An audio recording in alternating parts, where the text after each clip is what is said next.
दोस्तों, साइंस और टेक्नोलॉजी की दुनिया में आपका एक बार फिर से स्वागत है। दोस्तों, साइंस ने हर क्षेत्र में तरक्की कर ली है, जिससे हमारा काम बहुत ही आसान व कम समय में हो जाता है। तो आज मैं आपके लिए कुछ ऐसी ही कंस्ट्रक्शन से जुड़ी मशीनों के बारे में इस वीडियो में बताऊंगा। तो आपसे एक रिक्वेस्ट है कि आप वीडियो को एंड तक ज़रूर देखिएगा। पर उससे पहले अगर आपने अभी तक हमारे चैनल को सब्सक्राइब नहीं किया है तो चैनल को सब्सक्राइब करके पास में दिए गए बेल आइकन को दबाकर ऑल का ऑप्शन ज़रूर सेलेक्ट कर लें। ओलिवियर कैरल गवर्नमेंट के द्वारा जब भी सड़क पर खुदाई करके टेलीफोन की तार या फिर गैस की पाइप इत्यादि को बिछाना होता है, तो उस काम में रोड पर खुदाई से लेके काम पूरा होने के बाद खुदी हुई मिट्टी को दोबारा से रोड में डालने के लिए कई तरह की मशीनों का इस्तेमाल किया जाता है। तो वहीं इसके जस्ट अपोजिट है ये अमेजिंग मशीन। ये सारा काम अकेले करने में काफ़ी निपुण होती है। जैसा कि आप यहाँ देख भी सकते हैं कि रोड पर केवल ताल की मोटाई जितना गड्ढा खोदने के बाद ये मशीन खुद ही मिट्टी को पुनः डालती जाती है। यही नहीं, इसी मशीन में लगे एक अन्य गोल पहिए के आकार वाले औजार की मदद से बाहर निकाली गई मिट्टी को दबा दबा कर ठोस भी किया जा सकता है, ताकि वो कुछ हद तक पहले जैसे हो जाए और इस तरह से रोड को कम से कम नुकसान पहुंचाए बिना रोड पर तार बिछाने का काम केवल एक ही दिन में और वो भी एक ही मशीन के द्वारा पूरा कर लिया जाता है।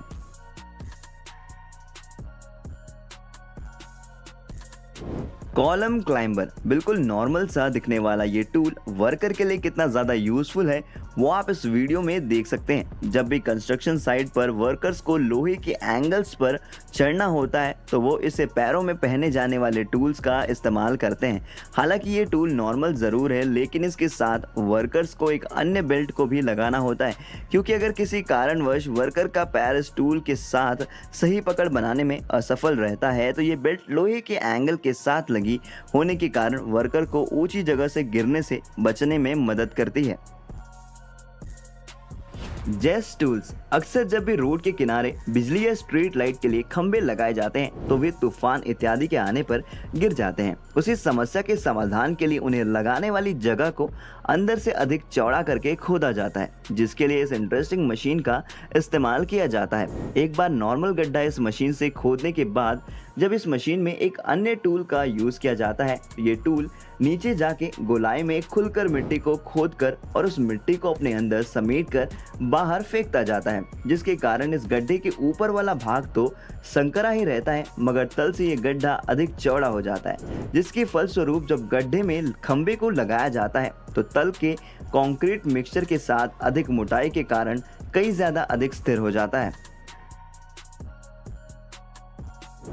हॉर्स बोट्स इस कमाल के टूल की जितनी तारीफ की जाए उतनी कम है। अक्सर जब भी बड़ी और भव्य इमारतों का निर्माण होता है तो उन पर पेंट करने के लिए इंसानों को रस्सी से बांधकर पेंट करवाया जाता है, तो उसके जस्ट अपोजिट इस मशीन के इस्तेमाल करते हुए ऊंची ऊंची बिल्डिंग्स पर पेंट करना और भी ज़्यादा अधिक सरल हो रहा है। इस रोबोटिक टूल को दीवार पर लगाते ही ये दीवार पर मानो किसी छिपकली की भांति चिपक जाता है और दीवार पर रेंगते हुए पेंट करता चला जाता है, जिससे आपका काम और भी ज़्यादा आसान हो जाता है। स्टाइरोमेट वायरोबी यहाँ पर दीवार पर लगाई जाने वाली टाइल्स की एक बड़ी शीट को तैयार किया जा रहा है, जिसके लिए सबसे पहले एक विशेष मशीन के अंदर छोटी छोटी टाइल्स के टुकड़ों को सांचे में रख दिया जाता है और इसके बाद जब इसे खोला जाता है तो फाइबर इन छोटी टाइल्स के साथ फिक्स हो जाता है और ये एक बड़ी टाइल्स का रूप ले लेती हैं, और जिसके बाद कारीगर इसे बिना प्लास्टर वाली दीवार के ऊपर ड्रिल मशीन की सहायता से लगा देता है। ये शीट एक समांतर आकार में होती है और साथ ही साथ इसके किनारे को अन्य टाइल्स के फिक्स करने के अनुसार बनाया जाता है, जिसके कारण इन टाइल्स को आपस में लगाने पर कोई जोड़ नजर नहीं आता है। टाइल्स को पूरी तरीके से लगा देने के बाद ड्रिल की हुई जगह पर इंसुलेशन लगाकर उस जगह को भर दिया जाता है और जिसके बाद वो दीवार काफ़ी ज़्यादा अट्रैक्टिव नज़र आती है। तो आपका इसके बारे में क्या ख्याल है, हमें कमेंट बॉक्स में कमेंट करके ज़रूर बताएं। बेटॉन मैक्सन यहाँ वर्कर के द्वारा एक सुंदर टाइल्स को बनाया जा रहा है, जिसके लिए वर्कर लोहे के एक सांचे को रख देता है और फिर सांचे के अंदर अलग अलग हिस्सों में टाइल के रंगों के हिसाब से अलग अलग तरल पदार्थों को डाला जाता है। ये तरल पदार्थ तरल ज़रूर होते हैं, लेकिन सांचे में डालने के बाद ये फैलते नहीं हैं बल्कि जगह पर स्थिर रहते हैं। इसके बाद वर्कर इस सांचे को निकाल कर सूखे सीमेंट को छन्नी के माध्यम से इसके ऊपर छिड़काव कर देता है और लास्ट में एक और सूखी सीमेंट के मिक्सचर को डालकर इस टाइल के सांचे को भर देता है और फिर अंत में इस सांचे को मशीन के मुख्य भाग में रखकर मशीन में ऊपर वाले भाग से इस सांचे को दबा दिया जाता है। सांचे को दबाने के बाद काम हो जाने पर वर्कर इस सांचे के अंदर से टाइल्स को बाहर निकाल लेता है और इसके बाद जब इस टाइल के नीचे रखी गई प्लास्टिक की लेयर को हटाया जाता है तो ये सुंदर टाइल का डिजाइन देखने को मिलता है।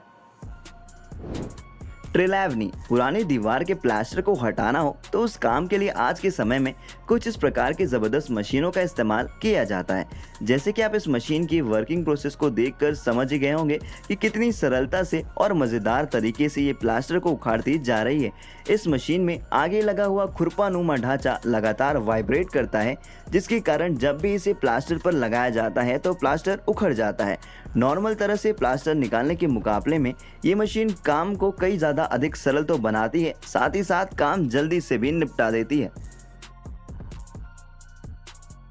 नेल एक्सट्रैक्टर, घर की छत से टाइल को उखाड़ देने के बाद जब पीछे बची कीलों को उखाड़ना हो तो कुछ इस प्रकार की मशीनों का इस्तेमाल किया जाता है। हालांकि इस मशीन को केवल उन्हीं जगह पर इस्तेमाल किया जाता है जहां कीले सतह से थोड़ा ऊपर हो, ताकि जब इस मशीन को उस जगह पर चलाया जाए तो ये मशीन उन कीलों को फंसाकर उस जगह से आसानी से उखाड़ सके। ये मशीन केवल कुछ ही मिनटों में कीलों से भरी छत को साफ कर सकती है और जिससे कई अधिक लंबा व थका देने वाला काम बड़ी ही आसानी से पूरा कर लिया जाता है।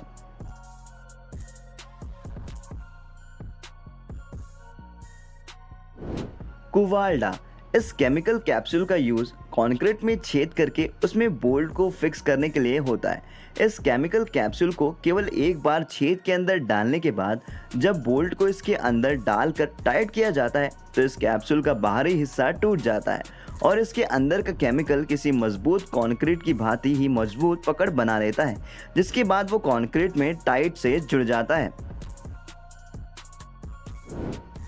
यू गाइस कंस्ट्रक्शन, घर निर्माण दौरान जब खिड़की या दरवाजों को चौखट को खड़ा करना हो तो वो बहुत ही मुश्किल काम होता है, तो उसी काम के लिए इस कमाल के टूल का इस्तेमाल किया जाता है। इस टूल में खिड़की को दो लंबी भुजा में जोड़कर रखा जाता है और जब इस टूल को चालू किया जाता है तो ये टूल हाइड्रोलिक टेक्निक पर काम करते हुए चौखट को सही पोजीशन में खड़ा कर देता है और वो भी कम से कम मेहनत में। टी इरोबो रेबर, कंस्ट्रक्शन के काम के दौरान जब लेंटर डाला जाता है तो उससे पहले सरियों की लेयर को बिछाया जाता है और उन्हें आपस में जोड़कर रखने के लिए लोहे के तार से उन पर गांठ मारी जाती है। तो ये रोबोट वही गांठ मारने वाला काम बड़ी ही आसानी से करने में माहिर होता है। ये रोबोट एआई टेक्निक यानी कि आर्टिफिशियल इंटेलिजेंस टेक्निक पर काम करता है, जिससे इसको पता रहता है कि सरियों के दो जोड़ कहाँ पर हैं, तो ये रोबोट वहीं पर गांठ लगा देता है। वाकई में ये काफ़ी स्मार्ट और समझदार रोबोट है। तो दोस्तों आज के लिए बस इतना ही, मिलते हैं अगली वीडियो में। अगर आपको ये वीडियो पसंद आई हो तो वीडियो को लाइक और शेयर ज़रूर करेगा और आपको इसमें से कौन सी मशीन सबसे ज़्यादा पसंद आई ये हमें कमेंट बॉक्स में कमेंट करके ज़रूर बताएं। तो मिलता है अगली वीडियो में, तब तक के लिए नमस्कार।